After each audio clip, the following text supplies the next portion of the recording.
শুভেন্দু অধিকারী রয়েছেন এবং অভয়ার মা বাবার ডাকে যে নবান্ন অভিযানের ডাক দেওয়া হয়েছিল, সেই নবান্ন অভিযানে এই মুহূর্তে নবান্ন অভিযান কার্যত পুলিশের ব্যারিকেডের সামনে আটকে বসে আছে। কিন্তু এখানে সাধু সন্তরাও কিন্তু রয়েছেন, যে নবান্ন অভিযানে ডাক দেওয়া হয়েছিল সেখানে সাধু সন্তরা রয়েছেন আমরা দেখতে পাচ্ছি। এবং এবং এবং এবং এইখানে দেখা যাচ্ছে একজন সন্তর, তিনি মনে হয় অসুস্থ হয়ে গেছে। কি হয়েছে, কি হয়েছে ওনার, কি হয়েছে? ওনাকে পুলিশে মেরেছে, পাঁজরার মধ্যে পাঁজরা ভেঙে গেছে, মেরেছে পিঠে দাঁড়াতে পারছে না, পাঁজরা ভেঙে গেছে, হ্যাঁ দাঁড়াতে পারছে না। যেভাবে তৃণমূলের প্রশাসন বাহিনী ওই একটা হিন্দু সাধুর গায়ে অত্যাচার করেছে, এই মমতা ব্যানার্জি ধিক্কার ধিক্কার ধিক্কার। বাংলার যে সাধু সন্ন্যাস আছে, যে বাংলার সংস্কৃতি সম্প্রদায় রয়েছে, তার উপরে হাত কথা হচ্ছে, তাকে কলুষিত করা হচ্ছে। এই বাংলার মুখ্যমন্ত্রী রাজ্যের হচ্ছে। আমরা দেখতে পাচ্ছি তারা যে কথা বললেন যে পুলিশের উপর আক্রমণের ঘটনা ঘটেছে। আমরা পুলিশের উপর আক্রমণের ঘটনা, কি হয়েছে, কি হয়েছে, কে মেরেছে, কে মেরেছে? কথা বলতে পারছে না। পুলিশ মেরেছে। কেন, কেন? উনি বলছেন পুলিশ লাথি মেরেছে। উনি যখন আসছিলেন ওনাকে মেরেছে। পুলিশ লাথি মেরেছে, লাথি মেরেছে, লাথি লাথি ফুটবলের মাধ্যমে লাথি মেরেছে। দেখুন, হাড় ভেঙে দিয়েছে। দেখতে পাচ্ছি খুব কষ্ট করে তিনি, খুব কষ্টে রয়েছেন তিনি, এবং তার অভিযোগ করা হচ্ছে পুলিশের বিরুদ্ধে যে তার পাঁজরের হাড় ভেঙে ফেলা হয়েছে, এমনটাই অভিযোগ করছে। আমার পিছনে যারা রয়েছে সাধু সন্ত, তাদের দাদা যেরকম ঘটনা ঘটলো আপনারা যেটা দেখলেন, কি বলবেন? কি আর বলবো, কোন রাজ্যতে বাস করছি? এটা এই মহাপুরুষের বাংলা, আধ্যাত্মিক মার্গের বাংলা, জগতের শিক্ষার জগতের বাংলা। কোথায় আমাদের বাংলার, কোথায় নামিয়ে দিয়েছে আজকে? আমরা লোক দেখালো রবীন্দ্রনাথের ছবি দিয়ে ঘুরে বেড়াচ্ছেন উনি, তখন বাসের বাড়ি মারতে হয়, তখনই বাসের বাড়ি মারতে হয়। কাকে কাকে কে? ওই আপনাদের কালপিট দিদিটাকে, ওই কালপিট দিদির বেগমটাকে, হ্যাঁ দিদি বেগমটাকে তখন মারতে হয়। হ্যাঁ, মুখ্যমন্ত্রী কথা শোনার পরে যদি আপনার বিরুদ্ধে অ্যাকশন নেয় আপনি কি করবেন? নেবেন? আমরা মরার ভয় পাই না, আমাদের নিজেদের পিন্ডু নিজে দান করে এসছি রে। আমরা ভয় পাই না, গুলি করতে বল, মরে যাবো, শহীদ হয়ে যাবো। বল বল বল বল বল বল বল এই রিপোর্টার বল বল, তুই রিপোর্টার, তুই তো দিদির লোক। অর্থাৎ তাদের যে ক্ষোভ, সেই ক্ষোভ তারা উগড়ে দিচ্ছেন মুখ্যমন্ত্রীর বিরুদ্ধে, তাদের একরাশ ক্ষোভ উগড়ে দিচ্ছেন। আমরা কথা বলবো, আরো কথা বলার চেষ্টা করব যে আমরা দেখছি যে কত সাধু সন্ত তারা কিন্তু এখানে বসে পড়েছেন, তারা এখানে আছেন। আমরা কথা বলছি, ইতিমধ্যেই তাকে হাওয়া করছে, যে যে আক্রান্ত হয়েছেন, যে যিনি সন্ত আক্রান্ত হয়েছেন তিনি কিন্তু শরীর অসুস্থ হয়েছে, তার শারীরিক অসুস্থতা একেবারে যা অবস্থা, যেটা বোঝা যাচ্ছে যে তার কিন্তু শারীরিক অবস্থা কিন্তু শোচনীয়, এটা বলার অপেক্ষা। এখানে তাকে দেখতে পাচ্ছি যে বিজেপি নেত্রী তিনি হাওয়া দিচ্ছেন। আমি আরো কথা বলার চেষ্টা করবো। যেরকম ঘটনা ঘটলো দেখলেন, কি বলবেন? কি বলবো, এখানে আর আমাদের বলার কি আছে? একটা পুলিশ হয়ে যদি সাধুর উপর গায়ে হাত তোলে, সেখানে কি বলার আছে? তাদের বাড়িতে মা বোন নেই, ভাইরা নেই, একটা সাধুর উপর হাত তুলছে, সে হাত পা তার ভালো থাকবে? পুলিশ মন্ত্রী তো, মুখ্যমন্ত্রী, ওনারও কাপড় থাকবে না, বসনে কাপড় থাকবে না, ওনার বসনের কাপড় থাকবে না। উনি ওই নামাজ পড়তে যাবে, সালাম আলাইকুম করবে। দিদি এমনি মোল্লা, আমার হিন্দু না। কেন কেন? এই নিজের বাড়ি বান্না থেকে নামের পাশে বন্দ্যোপাধ্যায় বলে, তিনি বলেন তিনি হিন্দু, আপনি বলছেন এই হিন্দু না, এই মোল্লা। অবিকে দিদি, অবিকে মা হয়, দিদি না। মা কি ছেলে না? অবিকে কে হয়? এই মা ছেলে হয়। অর্থাৎ তাদের যে দাবি, সেই দাবি তারা তুলছেন, তারা বিভিন্ন একরাশ ক্ষোভ তারা উগড়ে ফেলছেন আমাদের মুখোমুখি হয়ে। আমরা দেখতে পাচ্ছি যে সাধু সন্তরা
এদিক থেকে হ্যাঁ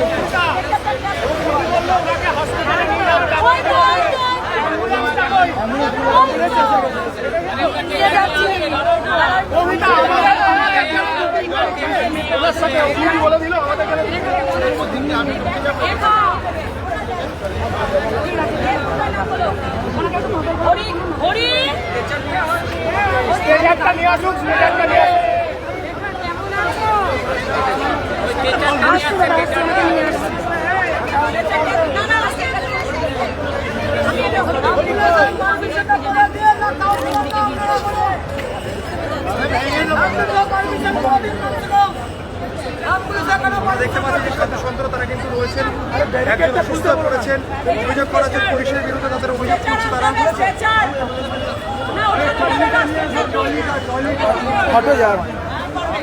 দেখি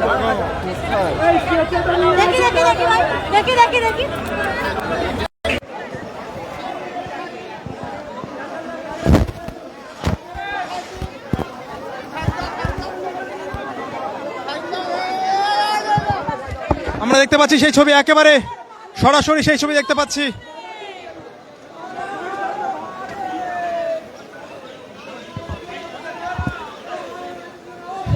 তাদেরকে নিয়ে চলে গেলেন, তাকে নিয়ে চলে গেলেন অ্যাম্বুলেন্সে করে, যার শারীরিক ভাবে আক্রান্ত হয়েছে।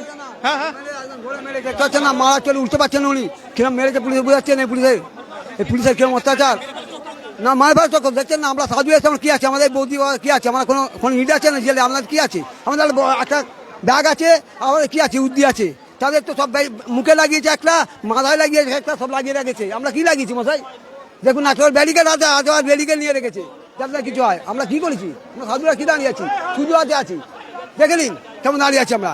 তাহলে ওনারা কি নিয়ে আছেন, মুখে এখনো পড়ে আছে, দেখুন মুখে পড়ে আছে, দেখুন মুখে পড়ে আছে কিনা, মুখে লেগে রাখুন। বাড়ির বউয়ের কষ্ট হবে, মেয়ের কষ্ট হবে, আমাদের তো কষ্ট নেই। উনি এই উদ্যোগ বলেছেন কোনোদিন জীবনে, দেখেছেন কোনোদিন? একদম। কি অভিযোগ করছেন? শয়তানি কোথাকারে। আপনি চলে যান, আপনি চলে যান, চলে যান আপনি।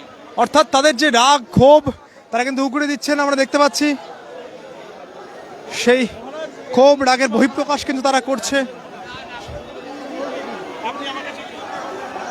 এই যে গোটা ঘটনা ঘটলো, অর্থাৎ হঠাৎ করে অ্যাম্বুলেন্সে করেছে, তাকে তুলে নিয়ে যাওয়া হচ্ছে। আমরা দেখতে পাচ্ছি সেই ছবি, একজন সাধু যিনি আক্রান্ত হয়েছেন তাকে অ্যাম্বুলেন্সে করে নিয়ে যাওয়া হচ্ছে, সেই ছবি দেখতে পাচ্ছি আমরা, অ্যাম্বুলেন্সে করে নিয়ে যাওয়া হচ্ছে।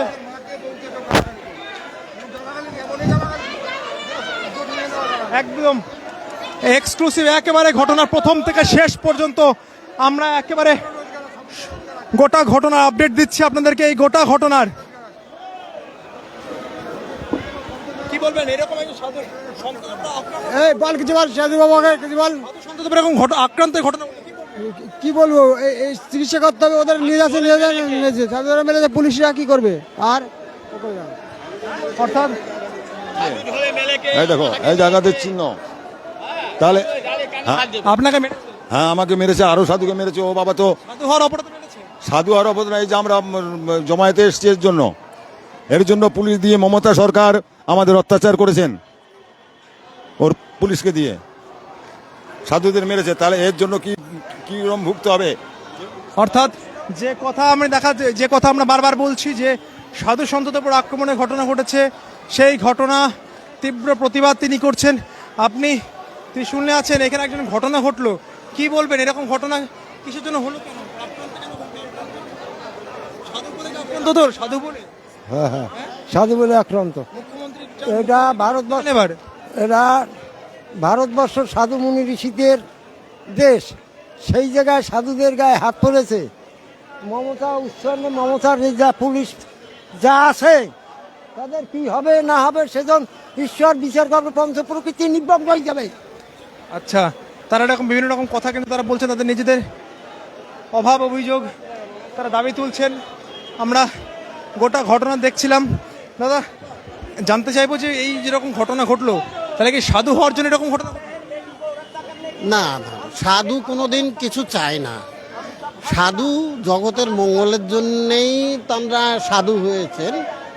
সাধুদের ওই অর্থ সম্পত্তিরও দরকার না, সব কিছু যারা সাধু, আমি বলছি বিভিন্ন ধরনের বিভিন্ন অভাব আছে, তার এসে পয়সার জন্য তারা আসে, কিন্তু তথাপিও জন্মান্তরেই সন্তের কিছু জিনিস আছে, বুঝেছেন? সাধু যারা, অনুব্রত বাবা জিন্দাবাদ। পুলিশদের ওই যে মার বউকে নিলে তাদের অসুবিধা নেই, পুলিশদের সাধুদের মারতে হবে। পুরো আক্রমণের ঘটনা ঘটলো, সেটা কিসের জন্য? সাধু হওয়ার জন্য? সাধু হওয়ার জন্য, এখানে আসার জন্য। অর্থাৎ যে ঘটনা আমরা দেখাচ্ছিলাম, যে কথা আমরা বলছিলাম, যে কথা আমরা বারবার বলছিলাম, যে এই যে গোটা এলাকাতে যেখানে সাধু সন্তদের উপর যে আক্রমণের ঘটনা ঘটলো, তারা কিন্তু একরাশ ক্ষোভ উগড়ে দিচ্ছে এই রাজ্যের প্রশাসনের বিরুদ্ধে এবং মুখ্যমন্ত্রীর বিরুদ্ধে। তারা একরাশ ক্ষোভ উগড়ে দিচ্ছেন। তাদের যেটা বক্তব্য যে সাধু সন্তদের উপর আক্রমণের ঘটনা, তা কিন্তু মেনে নেওয়া যায় না, এটা কিন্তু একেবারে পাপ, এমন কথা তারা বললেন। কিন্তু পাশাপাশি আরও একটি বিষয় কিন্তু প্রশ্ন উঠে যায় যে এই যে আজকে নবান্ন অভিযান ডাক দিয়েছিলেন অভয়ের মা বাবা 9 আগস্ট, সেই নবান্ন অভিযানের সাধু সন্তরা তারা যেভাবে যোগদান করলেন, তা কি অন্য কোনো বার্তা দিতে চাইছে বঙ্গের রাজনীতিতে? কারণ এই কথা বারবার বলছে এই কারণেই, কারণ বঙ্গের রাজনীতিতে এভাবে আগে সাম্প্রতিককালের আমরা যদি হিস্ট্রি দেখি, তাহলে কিন্তু দেখতে পাবো না। এই চিত্র কিন্তু সহজে দেখা যাবে না যে অভয়ের মা বাবার ডাকে এবং বিরোধী দলনেতা শুভেন্দু অধিকারী তিনি যেখানে সমর্থন জানিয়েছেন গোটা বিষয়টা, সেখানে সাধু সন্তরা এভাবে পর্যন্ত তারা কিন্তু উপস্থিতি তারা জানান দিল এবং রাজ্যের প্রশাসনের বিরুদ্ধে একরাশ ক্ষোভ উগড়ে দিল। তবে কি 26-এর বিধানসভা নির্বাচনে হিন্দু ভোটের যে একাট্টা, যা হিন্দু ভোট যারা এখানে এসেছিলেন সাধু সন্তরা, তারা কি একাট্টা হতে চলেছে? সেই প্রশ্ন কিন্তু আজকে আমরা আজ বাংলা তরফ থেকে তুললাম। তবে এই প্রশ্নের উত্তর দেখা যাবে সময় আসলে। ক্যামেরায় রিকির সঙ্গে দীপন, আজ বাংলা।